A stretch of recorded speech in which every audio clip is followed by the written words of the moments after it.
진짜 너무 민망해. 제가 운영하고 나중에 동안에. 안녕하세요. 명사들의 책 읽기 아나운서 윤지영입니다. 빈센트 반 고흐는 20대부터 정신적 고통을 호소했고 사람들과 관계 맺는 것을 어려워했고 우울증, 조울증을 알아왔다고 해요. 이런 그에게 그림은 극도의 슬픔과 고독을 표현하는 도구였습니다. 노란색 해바라기에는 삶을 붙잡고자 하는 열망을 담았고 밤하늘의 별과 소용돌이를 함께 그린 별이 빛나는 밤에는 불안과 희망이 뒤섞인 내면을 표현했습니다. 고흐는 붓질을 통해 자신의 고통을 예술로 승화시켰는데요. 이렇듯 미술에는 치료의 힘이 있습니다. 오늘 명사들의 책 읽기에서는 미술치료사 문주 작가님과 함께하겠습니다. 최근에 미술관에 간 심리학을 출간하셨거든요. 작가님 만나볼게요. 안녕하세요. 안녕하세요. 반갑습니다. 문주 작가님 소개부터 해드릴게요. 프랑스 에콜 데 보자르에서 미술을 전공하고 동국대학교 문화예술대학원에서 예술치료학 석사학위를, 차의과학대학교 대학원에서 임상미술치료학 박사학위를 받았습니다. 국내 최초로 전입 신병을 대상으로 미술치료를 시행했고요. 다문화 부부, 장기 입원 환자, 청소년, 아동을 대상으로 심리상담과 미술치료를 진행했습니다. 현재 마음자리 미술치료연구소를 운영 중입니다. 미술로 마음을 치료하는 일을 하고 계신데 이 미술치료가 일반 상담과 다른 점이라면 그림을 매개로 하는 거잖아요. 심리치료에 미술을 어떻게 활용하나요? 네, 방금 말씀하신 것처럼 그림, 미술을 매개로 하는 건 맞는데요. 그것이 네. 미술 치료인데 미술을 어떻게 활용하는가보다는 제가 먼저 미술 치료의 메커니즘을 좀 설명드리면 어떨까라는 생각이 좀 들어요. 네. 우리 인간은 아주 오랫동안 거의 뭐 4만 년 전, 5만 년 전부터 그림을 그려왔다고 합니다. 네. 그래서 그것만 생각해도 상당히 경이롭죠. 그래서 저는 사실 우리 인간의 창의력이라는 게요, 이 예술을 감상하고자 하든지 창의력을 발휘하고자 하든지 이 욕구는 사실 놀랍게도 과학에 좀 뿌리를 두고 있습니다. 그래서 예술과 뇌 사이에 강력한 어떤 생물학적 연관성이 있고요. 이것이 바로 미술 치료가 유익하고 효과적인 이유라고 말씀드릴 수 있을 것 같아요. 네. 일반 상담과는 달리 미술을 활용한다는 거, 치료적으로 어떤 장점이 있을까요? 네, 사실 굉장히 긴 답이 될 것 같아서 제가 최대한 줄이도록 하겠습니다. 크게 두 가지로 나눌 수 있겠는데요. 네. 먼저 첫 번째는요, 그 예술을 창작하는 과정 자체가 스트레스 수준을 자연스럽게 낮추고 불안을 최소화하는 데 도움을 줄 수 있다라는 거예요. 게슈탈트 심리학에서는 이것을 here and now라고도 하고요. 라틴어로는 까르페 디엠이라고 하는데 아마 들어보신 분들도 계실 거예요. 네. 그래서 이 예술 창작 과정에 참여하는 내담자는 온전히 현재에 집중할 수 있다라는 거, 그리고 우리가 어떠한 작업이든 몰입 상태에 빠지는 동안 우리 뇌는 스스로 치유하고 회복할 수 있다고 합니다. 그래서 우리 인간은 집중과 몰입하는 과정에서 심리적으로 좀 평온함과 행복함을 느낄 수 있기 때문이에요. 그 다음 두 번째는요, 자존감과 자기인식을 높일 수 있다는 큰 장점인데요. 아마 들으시는 분들 중에 그림을 그리는 게 무슨 자존감을 높일 수가 있어? 그게 무슨 상관이야? 이렇게 생각하실 텐데 매체라는 게 있어요. 뭐 스튜어도 될 수 있고 아크릴 물감도 될 수 있고 뭐 오일 파스텔도 될 수 있고 이러한 다양한 매체들이 우리의 어떤 감성을 건드려 주면서 그러한 기법들을 쓰고 자신이 감정을 표현한다는 것, 이 무언가를 표현했다는 것만으로도 사실은 자연스럽게 자부심을 느낄 수가 있거든요. 네. 근데 좀 안타까운 건 우리나라 교육 시스템에서는 항상 점수로서 이 미술 자신의 작품을 인정받았기 때문에 네. 잘 그렸다 못 그렸다 이 기준이 상당히 강합니다. 그래서 항상 저는 미술 치료를 하기 전에 내담자든 우리 수강자 분들이든 우리가 하는 건 미술 수업이 아니다. 미술 치료니까 하나도 부담 갖지 마셔라. 이 얘기를 꼭 해드리고 시작합니다. 네. 원래는 미술을 전공하셨네요. 네. 네. 근데 미술 치료 공부를 하면서 그림을 오랫동안 그리지 못했던 원인을 찾으셨나요? 네. 사실 저는 미술 치료사면서도 미술을 전공하기도 했는데 네. 오랫동안 정작 제 감정을 그림으로 표현하는 것은 두려웠고 불편했어요. 그래서 그림을 거의 그리지 않았었어요. 네. 그러면서도 미술 치료학이라는 것을 대학원에서 공부를 했는데요.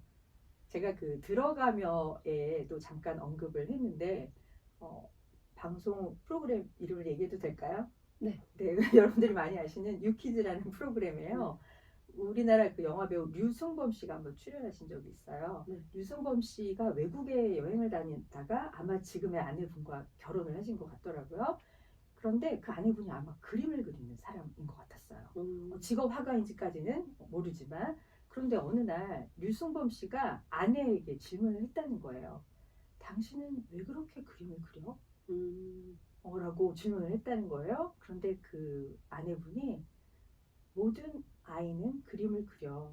나는 쭉 그려온 것 뿐이고 당신은 다만 멈췄을 뿐이야. 라고 대답을 했다고 해요. 네. 그래서 그 말을 듣는데 유승범 씨도 그 당시에 상당히 놀랐다는 얘기를 했지만 듣는 저도 약간 가슴에 뭔가 꽂히는 그런 느낌을 좀 받았었어요. 네.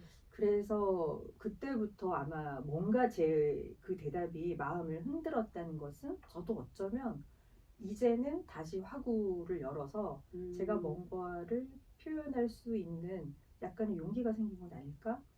이렇게 스스로 좀 성찰을 하게 되더라고요. 그래서 최근에는 열심히 그림을 그리고 있습니다. 그렇군요. 그리고 최근에 그 지난주에는요 미술치료대학원 졸업생들이 여는 전시회에도 참가했습니다. 그렇군요. 네. 아마 같은 작품을 보더라도 미술 치료를 공부하기 전과 후에 바라보는 관점이 좀 달라졌을 것 같은데 어떤가요? 네, 아무래도 좀 달라졌죠. 예전에는 작품의 미적인 부분을 좀 찾는 데 제가 집중을 했던 것 같고요. 네. 미술 치료를 공부하고 나서부터는 작품에 표현된 그 작가를 만나는 데 집중하게 된 것 같습니다. 네. 모든 그림에는 그 그린 사람이 담겨 있기 마련이거든요. 그렇죠. 최근에 미술관에 간 심리학을 출간하셨는데 이번 책을 통해서 어떤 이야기를 나누고 싶으셨어요? 네, 제가 미술치료사로 일하면서 또는 미술치료 교육을 하면서 또는 또 제가 명화를 감상하면서 느낀 여러 가지들이 있었어요. 그것을 한 번쯤은 책에 담아보고 싶다 이런 소망은 항상 가지고 있었는데 이번에 어떻게 좋은 기회가 돼서 책을 내게 됐는데요. 흔히 우리가 미술관에 갔을 때 두슨트 분들이 설명해 주시는 부분들이 있잖아요. 네. 뭐 그림의 배경이라든지 역사, 뭐 화가가 이 그림을 그렸을 당시 어떤 상황 또는 뭐 그림의 구도, 기법 같은 것들을 설명을 참 많이 해주시는데 제가 들을 때마다 느꼈던 것은 심리학적인 부분이 조금 빠져있는 게 아쉽다. 뭐 이런 생각을 좀 했던 것 같습니다. 네. 그래서 저는 우리 독자분들이 조금은 다른 관점, 심리학적으로도 바라보시는 것은 어떨까? 그런 이야기를 나누고 싶었던 거죠. 네. 자, 음악 한 곡 듣고 본격적으로 미술관에 간 심리학 읽어보겠습니다. 돈 맥클린의 빈센트. Starry, starry night. 더 편안하게 말씀하셔도 돼요. Paint your palette blue and gray. Look out on the summer's day 시간은 제가 조정하니까. with eyes that know the darkness and wind. 네, 좋아요. 예, 음악 듣고 왔습니다. 꼭 이어갈게요. 오늘 만날 책은 문주 작가의 미술관에 간 심리학입니다. 미술 치료사가 된 이후에 정신병동에 임상을 나간 적이 있었는데 그때 환자들에게 그림 그리는 시간이 굉장히 큰 도움이 된다는 걸 확인했다고요? 네. 흔히 정신병동이라고 하면 여러분들께서 아마 좀 힘든 상상을 하실 것 같아요. 팔다리가 묶여 있거나 막 기괴한 행동을 하면서 우리를 위협하는 사람들이 막 그 안에 많지 않을까? 이렇게 상상하시는 분들이 있으실 텐데 실제는 전혀 그렇지 않습니다. 네. 정기적으로 의사분들이나 간호사분들이 약을 챙겨주기 때문에요. 오히려 더 더 조용하고 음. 그리고 일상적인 대화가 충분히 가능해요. 네. 근데 막상 제가 가서 보니까 상당히 그 낮 시간을 무료하게 보내고들 계시더라고요. 그냥 여러 명이 같이 쓰는 응접실 같은 공간에서 TV만 하염없이 바라보고 계신다던가 네. 아니면 약물 때문인지 낮잠도 많이 주무세요. 음. 그분들에게 그래서 병원에서도 어느 정도는 지원을 하고 있습니다. 뭐 웃음 치료도 하는 네. 시간을 갖기도 하고요. 저처럼 미술 치료사가 와서 함께 미술 치료를 하기도 하고요. 그런데 제가 매주 그분들을 만날 때마다 그분들이 자신의 그림을 보고 설명하고 저를 보고 얘기하시고 그런 눈빛과 그리고 그 의욕들 그런 데서 정말 그분들이 희열을 느끼는 게 어떤 거구나 이런 생각을 제가 직접 몸으로도 체험했고 네. 그분들도 그런 얘기를 하셨어요. 이 시간이 너무 기다려진다. 어. 선생님 2번 오시면 안 되냐. 네. 네, 이런 얘기를 들은 적도 있습니다. 그렇군요. 빈센트 반 고흐도 자신의 정신 상태를 예술로 승화시킨 대표적인 화가로 꼽히는데 고흐는 여러 가지 정신질환을 앓았던 것으로 알려져 있잖아요. 정신적으로 힘들었던 만큼 독한 술과 커피에 의존했다고 하죠. 네, 그 당시에 그 고흐가 좋아하던 술이 있었어요. 네. 압생트라는 술이었는데요. 프랑스 술이에요. 네. 마치 우리나라의 소주 같은 당시 국민 술이라 해도 과언이 아닐 정도로 이 압생트라는 술이 정말 많이 팔렸다고 합니다. 네. 그런데 사실 이 압생트라는 술은요 70도라고 해요. 너무 무섭죠. 독이네요. 독. 네. 그런데 이 술을 처음에 국민들에게 퍼뜨렸던 건 아니고요. 군인들에게 말라리아 병에 걸리지 않도록 치료제면서 예방법으로 이 술을 줬다고 해요. 그런데 이 술이 어마어마하게 독하고 중독성이 강했다고 해요. 그래서 전부들 일반 시민들도 이 5시 저녁 해질녘이 되면 전부 다 이 카페 저 카페에서 이 압생트를 마시는 사람들이 너무나 많았다고 합니다. 더군다나 반고흐가 머물렀던 당시의 파리는요 화가들이 굉장히 많이 머물고 있었어요. 네. 그러다 보니 그 화가들도 돈이 많은 건 아니겠죠. 그래서 굉장히 이 저렴하고도 중독성이 강한 압생트에 엄청나게 빠졌다고 하네요. 네. 처음에는 고흐와 고갱이 서로 자화상을 주고받았을 정도로 사이가 좋았던 걸로 알려져 있는데 두 사람이 치열하게 싸우는 일이 생기죠. 그 일로 고흐는 자신의 귀를 자르는 엄청난 사건을 벌입니다. 고흐 그림에 담겨진 고흐의 정신세계와 관련된 본문 내용 문주 작가께 청해 듣겠습니다. 읽으시면 돼요. 예, 낭독할 때는 끊어서 녹음합니다. 사인 드리면 읽으시면 됩니다. 고갱은 고흐에게 보이는 것만 그리지 말고 상상력을 표현하라고 강요했는데 고흐는 모든 그림은 자연으로부터 시작된다는 강한 철학을 갖고 있었다. 두 사람의 예술적 관점 사이에는 좁힐 수 없는 간극이 존재했던 것이다. 특히 고흐가 그린 2개의 의자는 여러 관점으로 자주 분석된다. 매우 상징적인 2 그림은 고흐의 아버지에 대한 무의식적 감정이 그대로 드러나 있다. 파이프가 있는 빈센트의 의자는 1885년 10월에 제작되었는데 그의 아버지가 돌아가신 지 얼마 지나지 않을 때였다. 고흐의 의자에는 명확한 상징적 흐름이 있다. 아버지가 늘 피우던 파이프를 의자 위에 올려놓았는데 프로이트가 말한 거세 불안과 아버지에 대한 무의식적인 공포와 사랑, 증오가 모두 섞인 매개체라고 볼 수가 있다. 흰눈이 쌓인 크리스마스 전날 고흐와 고갱은 큰 싸움이 벌어졌고 고흐는 면도칼을 들고 고갱을 공격했다. 하지만 뜻대로 되지 않자 자기의 귓볼을 잘라버리는 충격적인 사건을 일으킨다. 귀에 붕대를 감고 허망한 눈빛으로 정면을 바라보는 자화상에서 고흐는 자기 귀에 스스로 입힌 부상의 여파를 그림으로 말하는 것 같다. 예, 잘하셨습니다. 예, 정리되셨죠? 예. 그런데 고흐와 고갱은 왜 다투게 된 걸까요? 네, 사실 고흐와 고갱은 나이 차이가 좀 있습니다. 파리에서 고흐가 고갱을 봤을 때는요, 너무 훌륭한 작가 중에 작가였고 당시에 여러 화가들의 그 굉장한 숭배를 받는 사실 실력이 있는 그런 화가였어요. 네. 고흐가 파리 생활이 괴로워서 프랑스의 아글르라는 도시로 내려갔단 말이죠. 우리나라로 치면 저 남쪽 지방 마찬가지죠. 프랑스도 굉장히 아글르 지방은 프랑스의 남쪽에 있는 도시인데요. 그곳에 혼자 내려가서는 집을 막 예쁘게 칠하고 고갱에게 끊임없이 편지를 보냈다고 해요. 고갱 선생님, 선생님은 우리들의 정말 위대하신 작가님이다. 그러니까 이곳에 내려와서 우리 화가들의 협회를 만들어 보시는 건 어떨까요? 저는 선생님이 그 지도자가 될 만한 분이라고 생각합니다. 그러니 하루빨리 내려와 주세요. 뭐 이런 식의 편지를 여러 통 보냈다고 해요. 네. 그런데 우리가 고갱을 훌륭한 화가로는 인정은 하지만 사실 고갱의 성격도 만만치 않게 굉장히 까칠했다고 합니다. 그래서 자만심도 상당히 있었고요. 이런 고갱이 그 나이 어리고 당시엔 유명하지도 않은 빈센트 반 고흐의 그런 요구를 들어줄 리가 당연히 만무하죠. 네. 그래서 마지못해 고갱은 호빵규를 끼면서 내려왔던 거예요.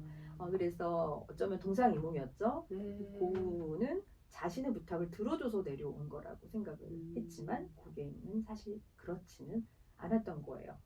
더군다나 고흐는 정신증까지 앓고 있었는데 그 생활이 조용했을 리가 없었겠죠. 네, 그랬군요. 네. 고갱은 고흐와는 달리 정신 건강이 괜찮았나요? 안타깝게도 그렇지 않습니다. 아. 사실 고갱은 극심한 우울증을 겪었고요. 네. 또 이런 점들이 그의 자화상에서도 우리가 많이 볼 수가 있어요. 우울증의 최종 도착지는 자살입니다. 네. 고갱은 1897년에 비소를 삼켜서 자살을 시도했었어요. 그런데 독을 토해내고 결국은 살아남았죠. 일부 미술 사학자들이나 심리학자들은 고갱이 보였던 행동, 또 그가 남겼던 글들, 그림 이런 것들을 봤을 때 자기애적 성격 장애를 겪었다라고 주장을 하기도 해요. 네. 이건 여러 학술지에 실린 논문에서도 제가 봤는데요. 자, 일본 화가 쿠사마 야요이 이야기를 해볼게요. 아직 생존해 있는 현대 예술가인데 자신이 겪은 이상하고 기괴한 체험들을 그림에 표현하는 화가로 알려져 있습니다. 관련된 본문 내용을 제가 낭독해드리겠습니다. 어린 시절에 경험한 공포스러운 환각을 재현한 작품은 환상의 꽃으로 환상의 세계로 우리를 입장시키는 대문과도 같은 느낌이 든다. 정신질환 진단 및 통계 편란에 의하면 조현병의 대표적인 증상은 망상, 환각, 환청이다. 쿠사마가 겪은 일련의 경험은 조현병의 전조 증상으로 볼 수 있다. 그녀는 어린 나이에도 불구하고 자신이 겪는 기이한 경험을 점으로 표현하면서 두려움을 달래기 시작했다. 남성의 경우는 18세에서 20세 중에 발병이 되고요. 여성 같은 경우는 25세 정도에 발병이 되는 것으로 통계적으로 알려져 있어요. 그런데도 쿠사마 야오이는 꽃이 자기에게 말을 건다든지 작은 호박들이 점점 커진다든지 식탁 위에 점들이 날아다닌다든지 이런 망상과 환각들은요 조현병 증상이라고 볼 수가 있어요. 하지만 10살 때 그런 증상이 발병했다는 것은 매우 특이한 케이스입니다. 이러한 충격적인 사건들은 안 그래도 조현병이 있는 그녀에게 엄청나게 더 악화를 시키는 그런 일들이 될 수밖에 없었겠죠. 네. 그런 여러 아픔들을 예술로 승화시켜서 어떻게든 작품 활동을 하고 있는 화가 쿠사마 야오이가 참 존경스럽다는 생각이 드네요. 네. 이번엔 자화상 이야기를 해볼게요. 심리치료와 자화상은 중요한 역할을 심리치료에서 자화상이 아주 중요한 역할을 한다고 하는데 어떤가요? 네, 아무래도 좀 그렇죠. 그런데 만약에 제가 우리 윤지영 아나운서님께 자화상 오늘부터 지금부터 저랑 그려보실까요? 라고 하면 제일 먼저 뭐부터 생각하실 것 같아요? 못 그릴 것 같은 생각이 드네요. 네. 많은 내담자와 수강자분들이 네. 일단은 제가 이렇게 오늘은 자화상을 그려봅시다 라고 말씀을 드리면 거의 전부 휴대폰부터 꺼냅니다. 본인 사진 찾으려고. 일단 셀카를 찍어요. 또는 굉장히 잘 나왔던 본인의 사진을 막 골라서 네. 딱 책상 앞에 놔두고 보고 그리기 시작해요. 그런데 사실 자화상이라는 의미는 꼭 나랑 똑같이 그린다고 그것이 정답은 아니거든요. 그렇죠. 더군다나 제가 하는 수업은 미술 치료에 훨씬 더 가까운데 우리 수강자나 내담자분들은 영 두려워하시는 거예요. 제가 저를 도저히 못 그리겠는데요. 사람 그리는 게 제일 어려워요. 막 이렇게 생각하시는데 제가 그런 분들을 위해서 항상 마음의 여유를 드리기 위해서 너무 똑같이 그리려고 애쓰지 마셔라. 그리고 본인을 좀 추상적으로 그리셔도 된다. 도형만 가지고도 본인을 표현하셔도 된다. 또는 색으로 표현하셔도 된다. 이렇게 여러 가지 가능성을 제가 좀 열어드립니다. 그래서 이제 그림을 그리다 보면요, 이 저절로 자기 자화상을 그린다는 것은 자신의 내면과 대화가 이루어질 수밖에 없어요. 네. 그래서 우리가 가지고 있는 외부 에너지와 내부 에너지 사이에 존재하는 어떤 것들이 내 자화상의 투사가 될 수밖에 없죠. 그래서 자화상은 미술 치료적으로도 굉장히 의미가 깊은 방법입니다. 그렇군요. 화가 렘블란트는 100점에 가까운 자화상을 남겨서 미술사에서 가장 많은 자화상을 남긴 화가 중에 한 명으로 꼽히고 있는데 그의 자화상을 들여다보면 어떤 걸 읽을 수 있나요? 렘블란트라고 읽으죠. 렘블란트. 렘브란트. 밑에서. 괜찮아요. 혹시나. 네. 네, 화가 렘브란트는 100점에 가까운 자화상을 남겨서 미술사에서 가장 많은 자화상을 남긴 화가 중에 한 명으로 꼽히는데 그의 자화상을 들여다보면 어떤 걸 읽을 수 있나요? 네, 너무나 유명한 빛의 화가로도 알려져 있는 렘브란트는 사실 우리나라에서 미술을 잘 모르시는 분들도 아마 그의 이름은 알 수 있지 않을까 싶어요. 네. 그런데 자화상을 굉장히 많이 그린 화가로도 유명한데요. 이 렘브란트가 30대까지는 그야말로 굉장히 잘 나갔다고 합니다. 네. 그 당시에는 네덜란드가 상당한 부흥기에도 있었고요. 그래서 초상화를 그려주는 일들을 많이 했는데 귀족들의 초상화도 그려주다 보니까 상당히 부유했던 거예요. 하지만 이제 가세가 기울기 시작하는데요. 그 세 가지 이유는요. 그 세 가지 이유 중에 하나는요. 굉장히 값비싼 골동품이나 대저택을 사들였다고 해요. 네. 사실 과소비도 심했던 것 같고요. 두 번째는 부인이 사망한 것이죠. 네. 네, 그런 점도 있었고 그래서 이제 마음에 어떤 충격과 고통을 겪었을 것으로 보여지고요. 세 번째는 그 유명한 야간 순찰대라는 그림을 그리고 나서부터예요. 그 그림은 의뢰인들이 너무 불만이 많아서 앞으로 렘브란트에게는 그림을 맡기지 않겠다. 이런 소문들이 엄청나게 나기 시작했던 거죠. 그래서 네. 그림 의뢰가 점점 줄어들게 됩니다. 그래서 쓰는 소비는 비슷하고 들어오는 돈은 없으니 당연히 가난해질 수밖에 없었겠죠. 네. 그래서 자신의 그 변해가는 얼굴과 초라해지는 그 모습들을 하나도 남김없이 그냥 있는 그대로를 표현한 작품들이에요. 거의 네. 네. 그래, 잠깐만. 그럼 제가 다시 얘기할게요. 네. 여기까지. 제가 표시드리면 작품들이에요까지 살아 있어요. 그러니까 표시대로 그거는 이어서 신경 쓰지 마시고 표시드리면 그 다음 문장 이어가시면 됩니다. 사인 드릴게요. 네, 저 보시고.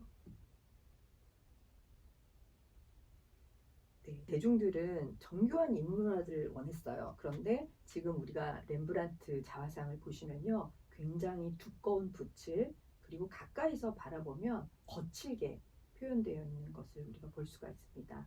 어쩌면 렘브란트는 자기 자화상을 통해서 끊임없이 성찰을 했던 것 같아요. 그렇군요.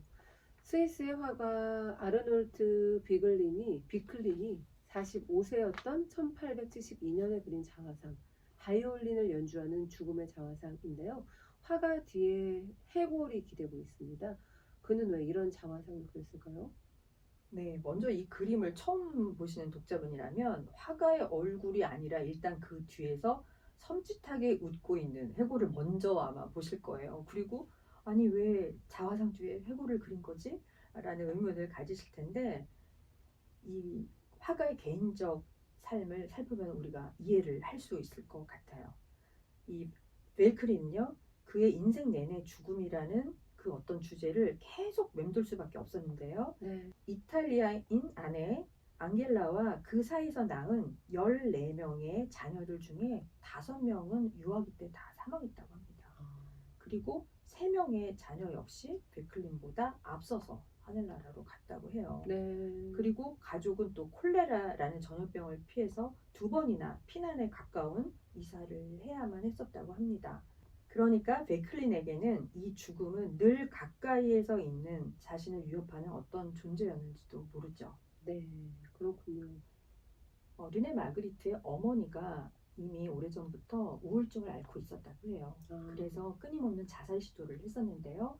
이 르네 마그리트의 아버지가 그런 아내를 막기 위해서 방에다 가둬놓기도 하고 네. 이런 행위를 많이 했다고 해요. 그럼에도 불구하고 끊임없이 자살 시도를 했던 엄마가 어느 날은 연못에 하얀 드레스를 입은 채 물 위에 떠 있는 것을 발견하게 되죠. 동네 사람들이 다 보게 되고요. 물론 아들인 르네 마그리트도 그 장면을 보게 됩니다. 네. 사실 14살 소년이 엄마가 자살한 광경을 본다는 건 어떤 걸까요? 너무나 충격적이죠. 그러한 정신적 외상을 그림으로 승화시키려고 노력했고요. 그러한 면에서 어머니가 얼마나 원망스러울까요? 너무 사랑하고 그립지만 너무나 밉고 원망스러운 어머니 두 네. 양가적인 감정을 가지고 있었을 것 같습니다. 네. 말씀하신 것처럼 르네 마그리트에게 어머니는 잊을 수 없는 상처를 준 존재였는데 이에 대한 본문 내용 문주 작가에게 청해 듣겠습니다.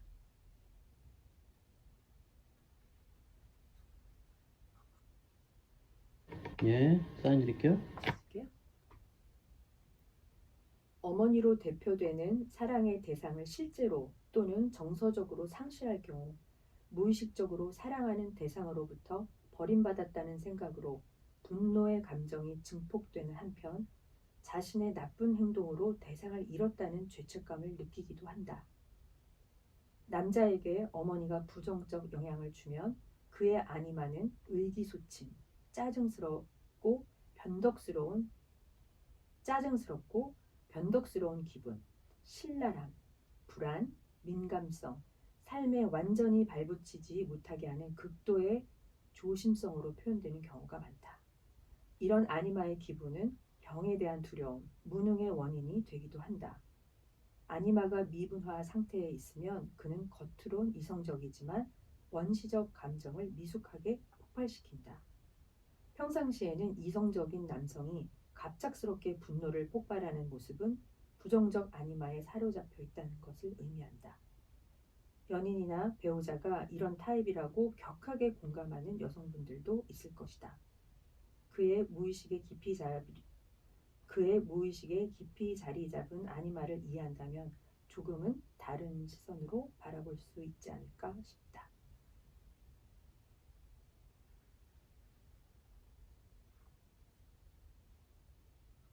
네, 마이크 드립니다. 낭독해 주신 본문 내용 중에 아니마라는 단어가 나오는데 무슨 뜻인가요? 네, 사실 이 개념은 좀 복잡하고 어렵기는 합니다. 네. 이 심리학에는 여러 종류가 있는데요. 그 중에서 무의식의 존재를 인정하는 심층 심리학이라는 분야가 있어요. 그 대표 학자가 지금도 프로이트와 칼 융이라는 학자인데요. 이 아니마라는 개념은 칼 융의 분석 심리학에서 다루어지는 여러 원형 가운데 하나입니다. 조금 더 쉽게 제가 설명을 드리자면 무의식적인 부분에서요. 남자가 가지고 있는 무의식적인 여성적 측면이라고 보시면 되겠어요. 반대로 아나운서님과 저는 여성이기 때문에 우리는 아니무스를 가지고 있는 거죠. 무의식적으로요. 네, 이것은 의식을 한다고 말할 수가 없습니다. 무의식적 원형이라고 다시 한번 제가 말씀을 드릴 수가 있겠고요.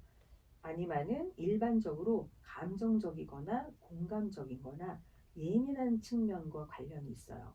반면에 아니무스는 활동적이고 지적이고 탐구하는 측면과 관련이 있습니다. 우리 애청자분들이 결혼을 하신 분들이 많으실 것 같은데 아마 그 사람을 처음 만났을 때 또는 연애를 했었을 때 그 감정들을 생각하시면 때로는 이렇게 후회하시는 분들도 계실 거예요. 그때는 굉장히 멋있었는데 지금은 아니다. 아니면 그때 보였던 장점이 지금은 단점처럼 보인다. 이렇게 말씀하실 수도 있는데요.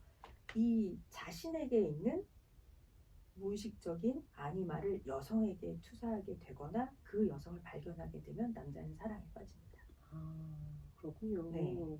그러니까 이 아니마는 남성들만이 갖고 있는 전유물이네요. 그렇죠. 네. 자, 오늘은 문주 작가의 책 미술관에 간 심리학 만나보고 있는데요. 음악 한 곡 듣고 돌아오겠습니다. 무스토르스키의 전람의 그림, 카라얀이 지휘하는 빈 필하모닉 오케스트라의 연주로 보내드립니다. 책 읽기 함께하고 계십니다. 자, 16번. 예. 오늘은 미술치료사 문주 작가님의 미술관에 간 심리학 만나보고 있는데요. 이번에는 색에 대한 이야기를 해보겠습니다. 색채 심리학이라는 분야가 있는데 색이 감정을 담고 있다는 건가요? 색이 감정을 담고 있다기보다는 색을 보는 우리 인간이 감정을 느끼는 거겠죠? 네. 그렇게 이해하면 더 좋을 것 같습니다. 네, 이 색채 심리를 강연하면서 무슨 색을 좋아하느냐는 질문에 빨간색이라고 답한 사람을 거의 본 적이 없다고 하셨는데 다들 빨간색을 안 좋아하는 걸까요? 이 붉은색에 칠해진 그림이 많은 걸 보면 선호하는 색상이라는 생각이 드는데 대답하기는 좀 부담스럽다고 생각하는 걸까요? 좀 아무래도 그렇죠. 우리 아나운서께서는 어떤 색을 좋아하시나요? 전 초록색을 좋아해요. 그렇군요. 네. 저랑 똑같네요. 그러세요? 네. 네. 제가 강연을 700회 이상 다녀봤는데 네. 빨간색을 좋아하시는 분 한번 손들어 보실까요? 라고 제가 얘기했을 때 손드는 분이 거의 없었어요. 그리고 어쩌다 한두 번 정도. 네.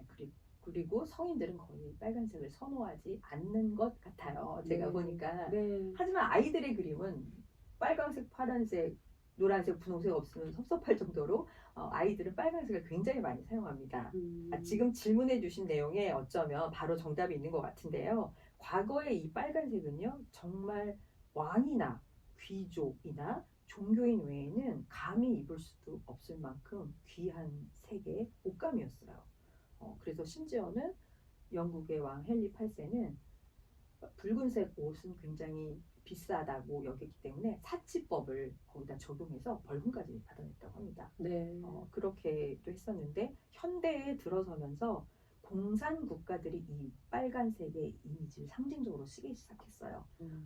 뿐만 아니죠. 우리 불자동차라든지 우리가 운전을 할 때 멈춤, 스탑 사인도 빨간색이죠.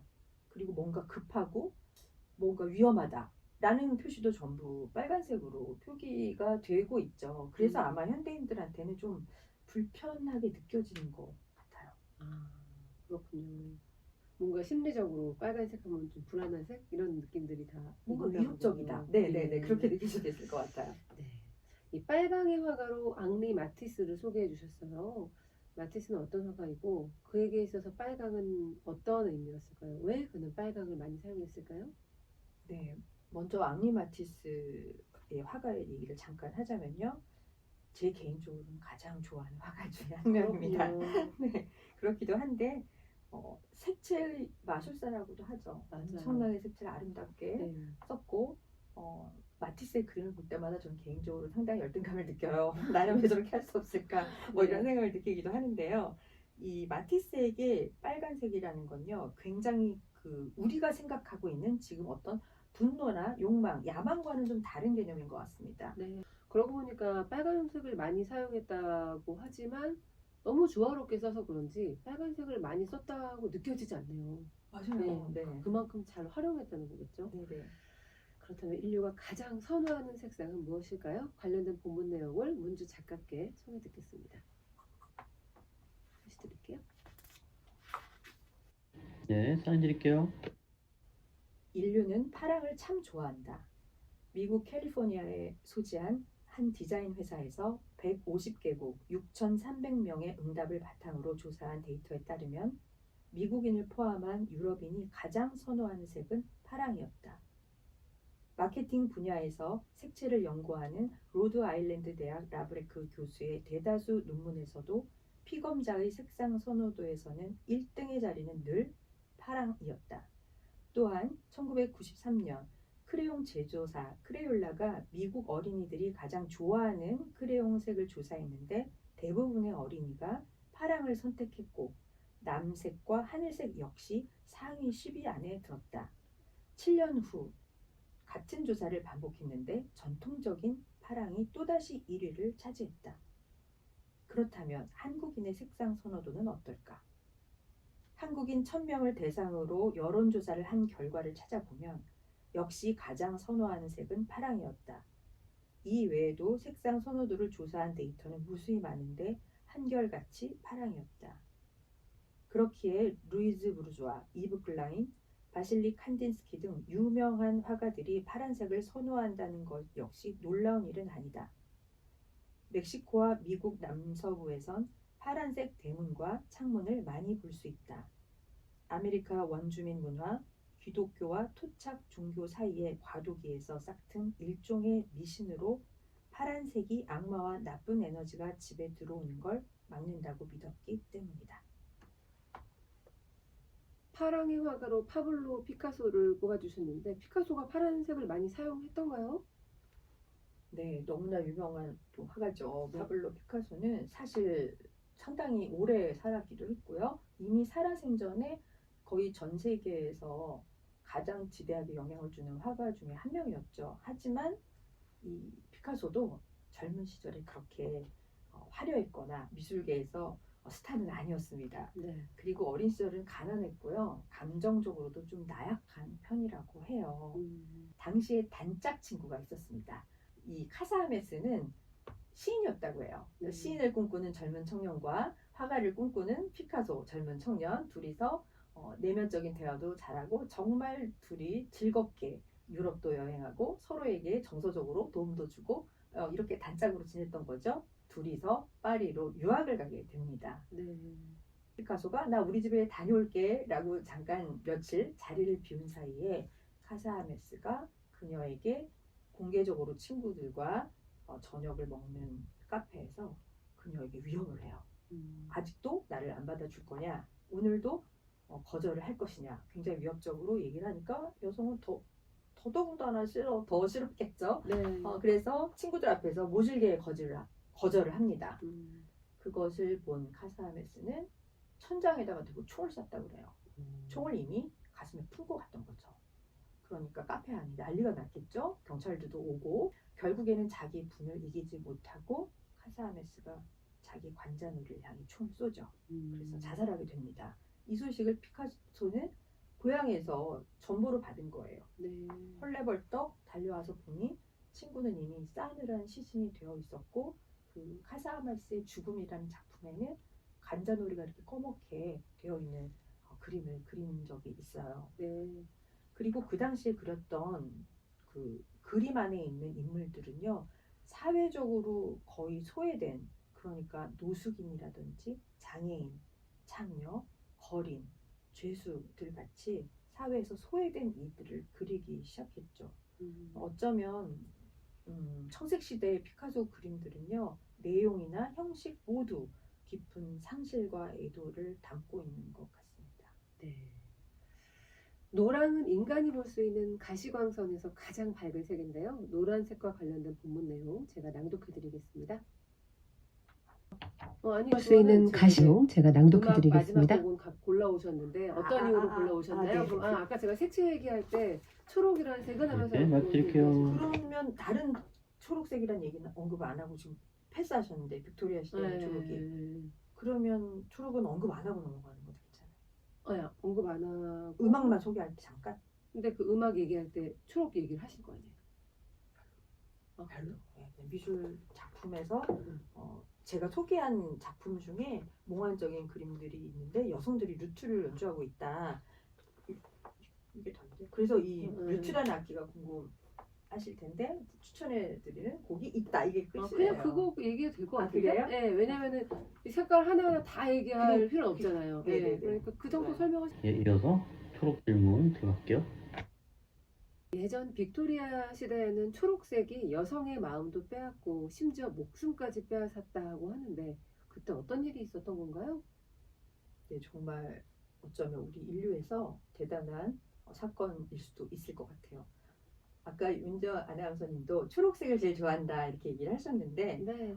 지금 현대는 우리가 없는 색이 없잖아요. 그런데 한번 상상을 해보실까요? 초록색을 가장 좋아하는데 초록색 옷이 없는 거죠.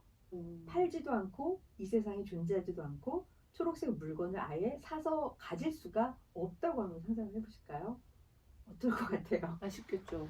네, 매우 아쉽겠죠. 예. 당시에는 화학 기술이 많이 발달이 되지 않았기 때문에 인공 염료가 그렇게 대중화되지는 않았던 시기였습니다. 네. 그때 마침 스웨덴의 화학자 칼 빌헬름 슐레가 우연히도 이 예쁜 초록색을 발견하게 돼요. 그때만 해도 여성들은 초록색이라는 것을 자신의 정원에서밖에 볼 수 없었던 거예요. 네. 그런 물건이라는 건 아예 없었던 거죠. 그런데 이 인공 염료가 나오기 시작하면서 초록색 드레스, 초록색 벽지, 초록색 카페트, 또 초록색 아이 장난감까지 정말 여성들이 아주 열광했다고 합니다. 그런데 안타까운 것은 칼 빌헬름 슐레가 이 아름다운 초록색 가루에는 엄청난 양의 비소가 들어있었다고 해요. 네. 그러니 그것을 모르고 입고 만지고 했던 사람들이 알 수 없는 병으로 엄청나게 많이 죽었다고 해요. 그렇군요. 네. 이번에는 인공지능 얘기를 해보겠습니다. 미국 뉴욕의 소더비 경매에서 100만 달러가 넘는 가격에 휴머노이드 로봇 아이다의 그림이 팔렸다고 하는데 글쎄요. 인공지능이 정말 화가를 대신하게 될까요? 어려운 질문이죠. 물론 미래에 감정을 가진 인공지능이 개발된다면 그때는 분명히 화가도 될 수 있을 거라고 제가 조심스럽게 말씀을 드리겠지만 과연 감정이 있는 AI를 우리 인간이 또 만들어낼까요? 그건 잘 모르겠습니다. 화가의 역할을 한다는 것은 이제 자아가 있고 감정이 있을 때 가능한 거기 때문에 현재까지는 창작자의 고뇌가 없는 아주 잘 발달된 그러니까 미적으로 훌륭한 작가의 대신 화가의 대체 역할을 충분히 지금까지는 할 수 있다고 말씀드릴 수가 있겠어요. 네. 관련된 본문 내용을 작가님 낭독으로 청해 듣겠습니다. 문주 작가는 인공지능의 그림에는 자아가 없고 창작자의 고뇌가 없기 때문에 오래할 필요가 없다고 이야기합니다. 낭독으로 청해 듣겠습니다. AI는 지나치게 완벽하고 정밀하다. 무엇보다도 중요한 건 로봇이 그린 그림에는 자아가 없다는 점이다. 물론 일반 관람객의 경우 로봇이 그린 그림과 인간이 그린 그림을 구분하는 것조차 쉽지 않을 수 있다. 하지만 확실한 건 로봇이 그림을 그리는 동안 자기 자신이 곁에 서 있는 듯한 느낌을 경험했을 리 만무하다는 것이다.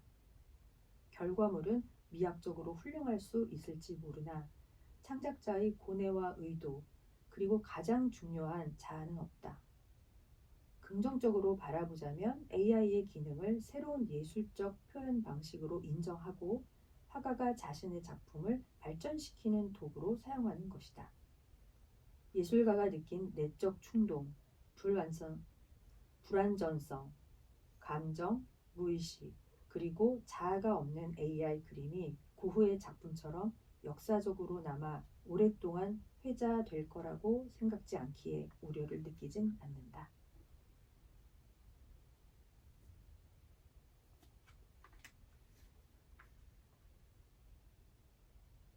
예, 마이크 드립니다. 네, 작가님께서는 잠시 명상을 하고 즉흥적인 낙서를 해보라는 걸 책을 통해 권하셨는데 이럴 때 어떤 효과가 있나요? 네, 낙서라고 생각하시면 되게 별것 아닌 거일 수 있는데 이것이 무슨 치료가 되나라고 생각하실 수도 있을 것 같아요. 미술 치료에서는요, 이렇게 눈을 감고 자신이 늘 쓰던 손, 만약에 우리가 오른손잡이라면 왼손으로, 왼손잡이라면 오른손으로 그렇게 낙서를 하는 작업을 난화 기법이라고 합니다. 네. 아나운서님 오른손잡이신가요? 네. 네. 평소에 쓰지 않는 손을 씀으로 인해서 우리의 내적인 방어벽을 낮출 수가 있어요. 그리고 우리 뇌에서 의식적인 자동 검열 과정을 이렇게 우회하게 되죠. 그래서 자연스러운 이미지가 떠오르게 하기 때문에 무의식에 접근하는 빠른 방법 중에 하나입니다. 그렇군요. 특히나 낙서라는 점 때문에 그림 그리기를 좀 주저하는 분들도 계시잖아요. 그런 분들에게 거부감 없이 다가갈 수 있는 방법이기도 하고요. 이 낙서와 같은 신체적 행위는 분노나 좌절, 불안과 같은 억눌린 감정을 해소를 할 수가 있습니다. 어렸을 때 우리가 집안에 낙서를 마구 하고 엄마한테 혼났긴 했지만 꽤 카타르시스를 느꼈던 기억이 누구나 한 번쯤 있으실 것 같아요. 그 부분을 상상해 보시면 이해가 빠를 겁니다. 끝으로 난화 기법의 또 다른 효과는요. 자기 인식을 증진시킨다는 거예요. 낙서에서 발견된 어떤 상징물을 자신이 따로따로 꺼내어 그것을 가지고 이야기를 나누거나 스토리를 만들거나 자기 스스로 그 상징들을 해석하면서 무의식적인 생각과 기억이 의식에 떠오르게 되고요. 이것은 개인적인 통찰력으로 이어질 수가 있습니다. 네. 자, 오늘 미술치료사 문주 작가님의 책 미술관에 간 심리학 만나봤는데요. 앞으로 미술치료사로 이루고 싶은 일이 있으실까요? 네.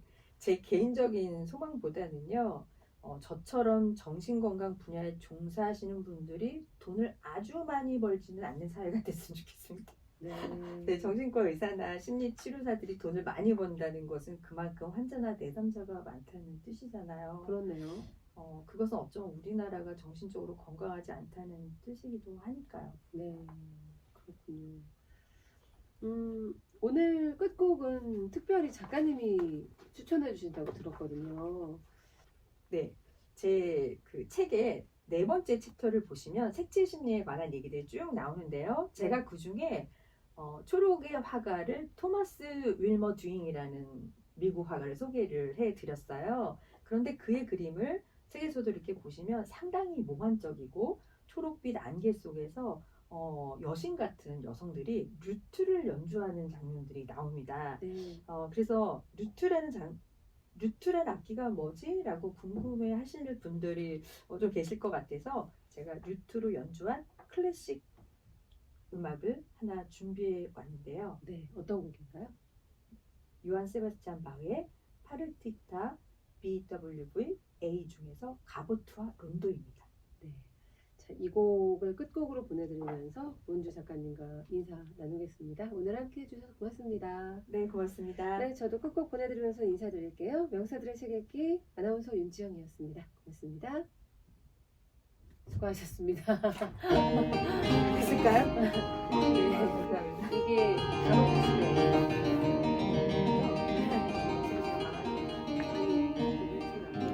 맞아요.